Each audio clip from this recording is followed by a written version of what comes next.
Good morning, everybody. I want to express my sincere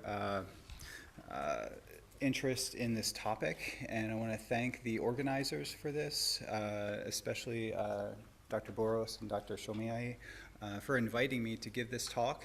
And I think it's a fascinating area of research, and I'm excited to be here to share our research with you to determine what kind of correlation our data has with the field of deuterium depletion. And I think there's definitely a very tight correlation between the observations that we're seeing and the research that has been done with deuterium depletion. The topic of my talk today will be discussing a non-toxic metabolic management approach for cancer. And specifically, I'll be talking about the effects of the ketogenic diet, which is a high-fat, low-carbohydrate diet that enhances fatty acid oxidation in combination with hyperbaric oxygen therapy. It's important to know that the ketogenic diet shifts the physiology or shifts the metabolic physiology of a person.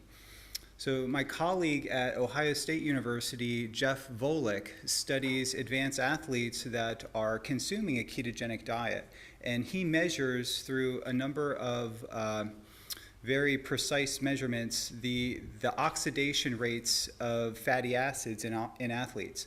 And he's determined that a person on a ketogenic diet can oxidize 2 grams of fat per minute.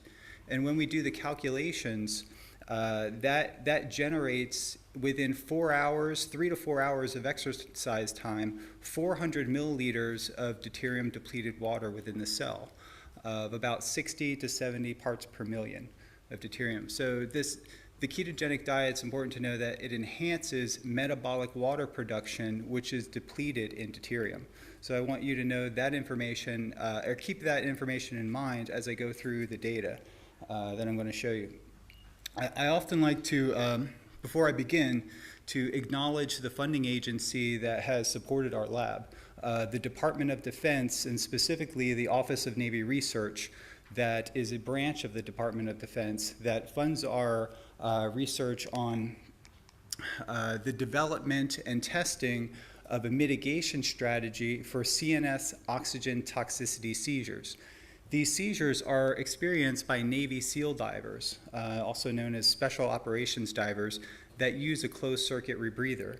So oxygen is generally a good thing for your body, but it's a drug, and levels too high can overstimulate the brain and trigger a seizure. We're developing tools in our lab to understand how oxygen is a stimulant to the brain and ways to mitigate that.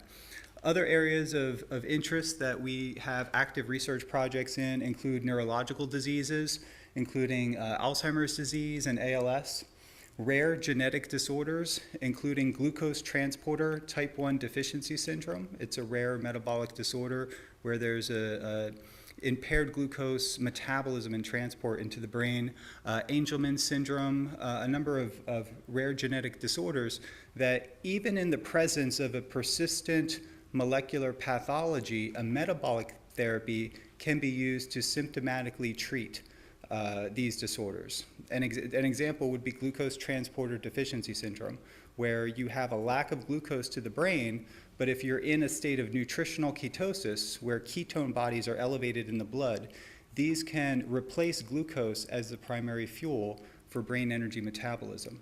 So it's actually the only therapy that's used for this rare genetic disorder. Wound healing is something we've shown that this metabolic therapy can enhance the wound healing process by lowering blood glucose and also enhancing fatty acid oxidation, which reduces the fatty acid profile in the blood because the cells are burning it up, and also reduces the inflammatory pathway, specifically the NLRP3 inflammasome, which recently we published in Nature Medicine that this inflammasome is suppressed by ketone bodies, and we're looking into the mechanisms for that. What I want to really focus on today, though, is our research on cancer. But to talk about our research on cancer, I have to discuss how I got interested in this area of research by studying CNS oxygen toxicity. So we use a variety of tools in our lab to study, to look at metabolic pathways and to understand fundamentally how ketone metabolism and hyperbaric oxygen is working at the level of the membrane and the level of the mitochondria. And we're currently doing metabolomics studies. Our approach is really to cast a wide net and to do global metabolomics studies to determine, looking at 4,000 different metabolites, we determine what metabolites are elevated and what metabolites are deficient for a disease process or a particular metabolic therapy. And that gives us targets to do more elaborate targeted metabolomics to give us insight into the specific pathology and how the therapies are working.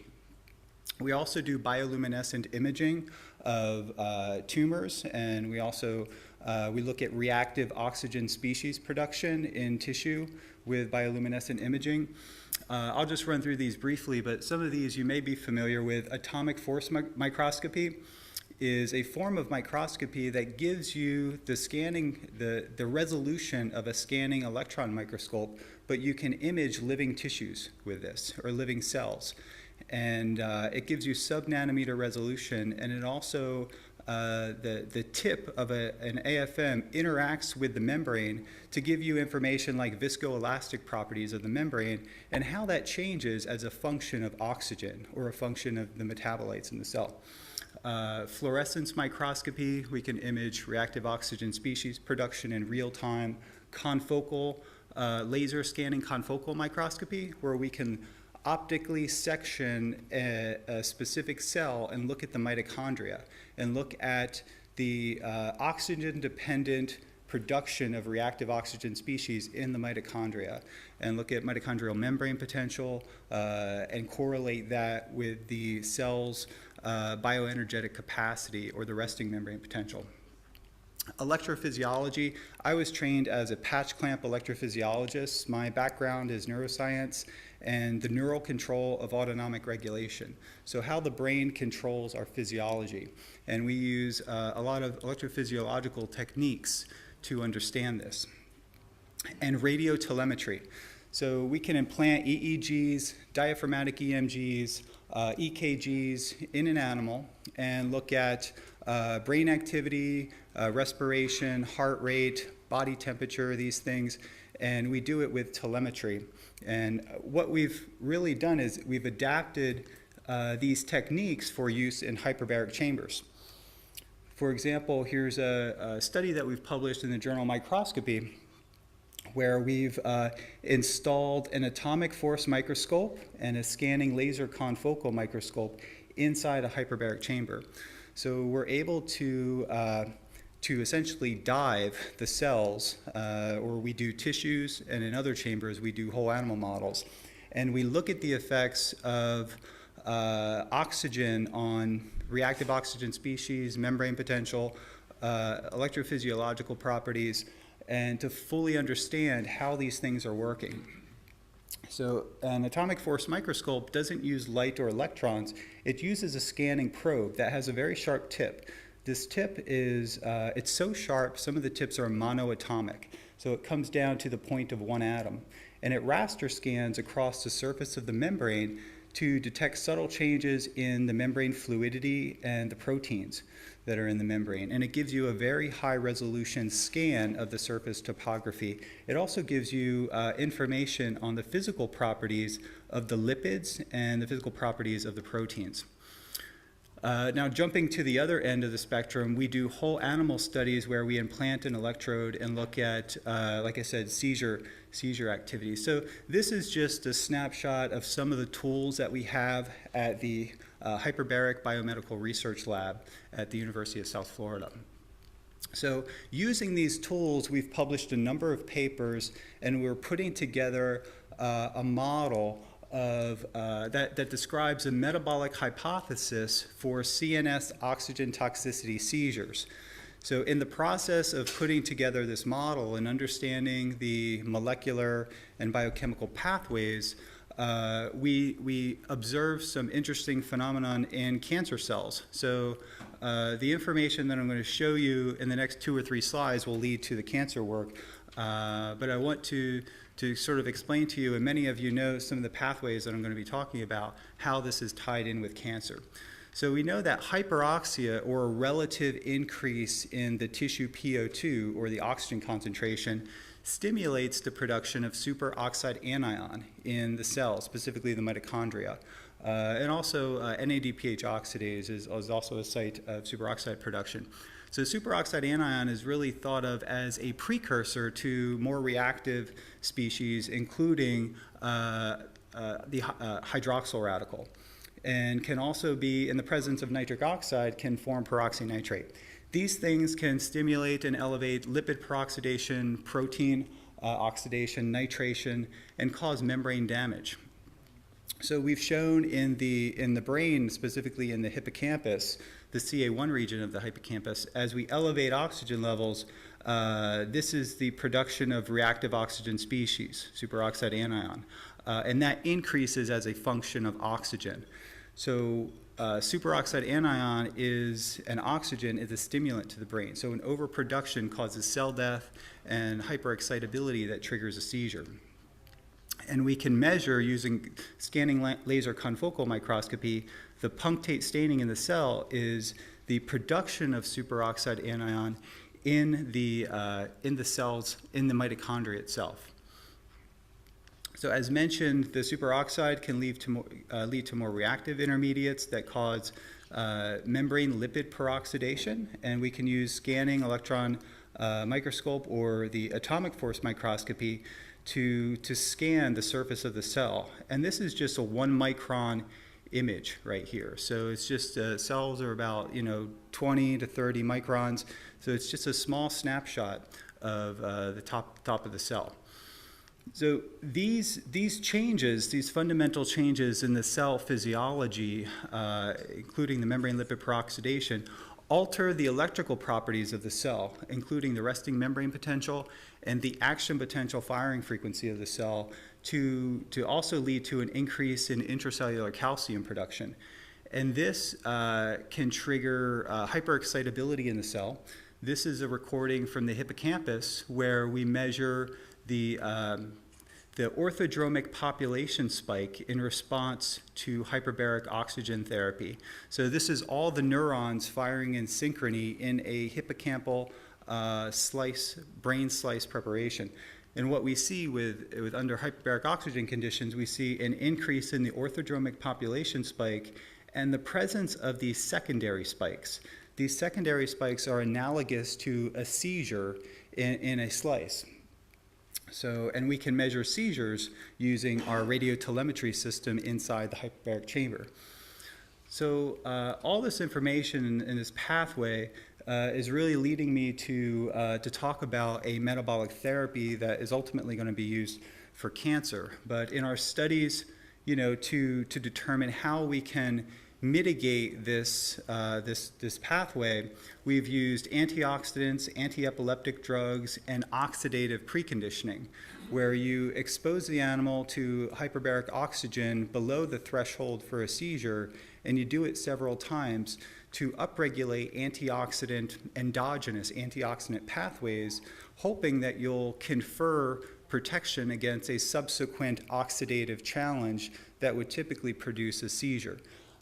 We've done studies to do this, and we have not shown that oxidative preconditioning using our protocols yet protects the animal from hyperbaric oxygen toxicity. But in the literature, in the military literature, I found some interesting observations that starvation ketosis, so taking the animal off a diet for 24 to 36 hours confers protection against hyperbaric oxygen that would typically cause a seizure. So there was good data supporting that starvation ketosis. So in the absence of food, or glucose specifically, our body mobilizes fatty acids for energy. So the brain cannot readily use fatty acids for energy, so it converts these fatty acids. It might be my phone. So it converts these fatty acids to water-soluble fat molecules called ketone bodies. And the ketone bodies can then replace glucose as the primary fuel for brain energy metabolism. Nutritional ketosis is a way to mimic physiologically the effects of starvation ketosis without restricting calories. And I'll talk more about this, how it's a high-fat diet that can mimic the metabolic effects of starvation ketosis.